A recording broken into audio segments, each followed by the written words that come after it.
عزیز دوستو السلام علیکم۔ آج ہم بال جبریل کی ایک اور غزل گے سوئے تابدار کو اور بھی تابدار کر، اس غزل کا مفہوم سمجھنے کی کوشش کرتے ہیں۔ تو اس غزل کا پہلا شعر ہے: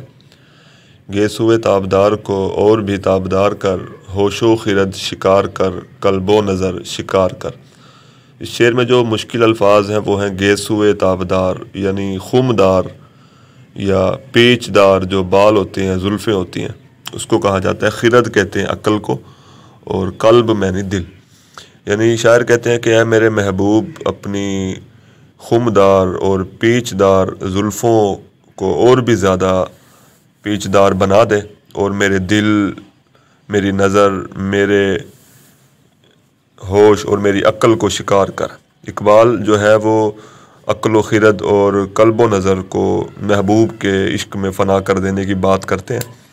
اور اس شعر کو ہم حقیقی اور مجازی دونوں ہی معنوں میں استعمال کر سکتے ہیں، مگر اقبال کیونکہ حقیقت کے شاعر ہیں اس لیے وہ خدا کی محبت میں دراصل سب کچھ قربان کرنا چاہتے ہیں۔ دوسرا شعر ہے: عشق بھی ہو حجاب میں، حسن بھی ہو حجاب میں، یا تو خود آشکار ہو یا مجھے آشکار کر۔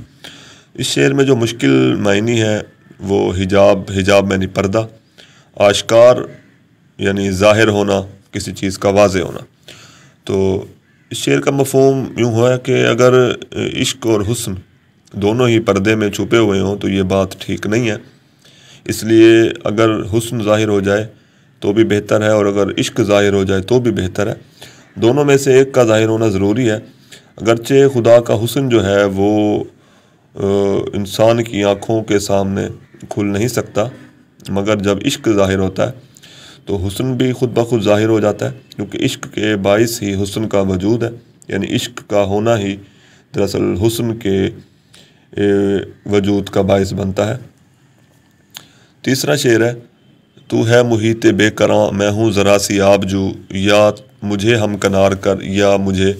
بے کنار کر۔ تو اس شعر میں جو مشکل معنی ہے محیط بے کراں، یعنی لامحدود بغیر کناروں کا جو سمندر ہے۔ آبجو کہتے ہیں چھوٹی سی نہر یا ندی۔ ہم کنار کرنا اپنی آغوش میں لے لینا، اور بے کنار جس کا کوئی کنارہ نہ ہو، یا لامحدود۔ تو اس شعر میں شاعر کہتا ہے کہ اے خدا، تو وہ لامحدود سمندر ہے جس کا کوئی کنارہ نہیں ہے، اور میں ایک چھوٹی سی معمولی سی ندی ہوں، نہر ہوں، تو مجھے بھی اپنے اندر سمیٹ کر لامحدود کر دے۔ جس طرح نہر جو ہے وہ سمندر میں مل کے سمندر کا حصہ بن جاتی ہے، اسی طرح انسان اگر خدا کی صفات کا حامل ہو جائے تو وہ بھی لامحدود ہو جاتا ہے۔ چوتھا شعر ہے کہ میں ہوں صدف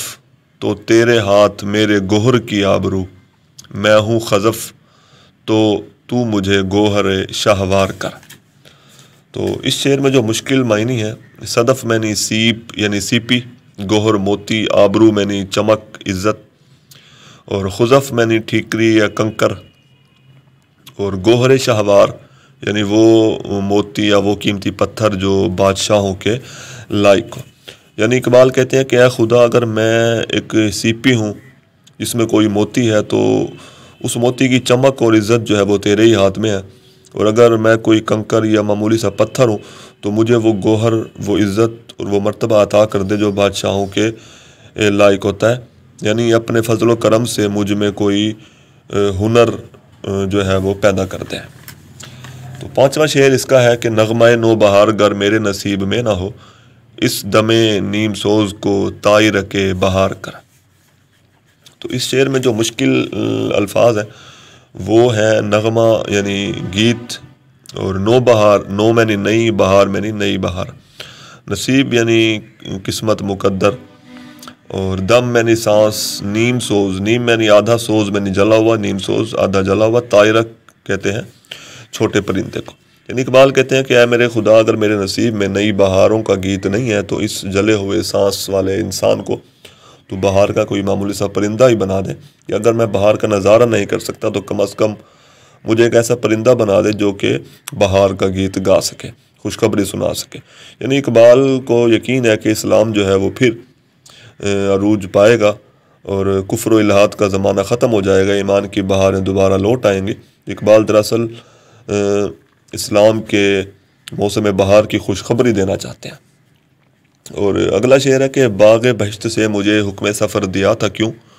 کار جہاں دراز ہے اب میرا انتظار کر۔ یعنی اس شعر میں جو مشکل معنی ہے وہ ہے کار جہاں، کار میں نے کام، جہاں میں نے دنیا، یعنی دنیا کا کام، باغ بہشت یعنی جنت کا باغ، اور حکم سفر، سفر کا حکم، نکلنے کا حکم، دراز میں نے بڑا یا لمبا۔ تو شاعر اقبال نے اس شعر میں دراصل آدم کے جنت سے نکالے جانے والی جو واقعہ ہے اس کی تلمیح کو استعمال کیا ہے۔ اقبال کہتے ہیں کہ اے میرے خدا، اگر گندم کا دانہ کھانے کے بعد مجھے تو نے جنت سے نکالا تھا، اس کی وجہ سے آج تیری جنت جو ہے اس میں کوئی رونق نہیں، کوئی چہل پہل نہیں ہے، اور اگر تو چاہتا ہے کہ میں واپس آ جاؤں تاکہ جنت کی رونقیں بحال ہو جائیں، تو ایسا میرے لیے ممکن نہیں ہے، کیونکہ اس دنیا کے کام جو ہیں وہ بہت ہی زیادہ بکھرے ہوئے ہیں، پھیلے ہوئے ہیں، یہ کام کبھی ختم نہیں ہوں گے، اور یہ کام میری موت ہی ختم کر سکتی ہے یا قیامت ہی اس کام کو ختم کر سکتی ہے، اس لیے قیامت برپا کر دے تاکہ تیرا انتظار ختم ہو اور میں واپس تیری جنت میں لوٹ آؤں۔ اور آخری شعر ہے، روز حساب جب میرا پیش ہو دفتر عمل،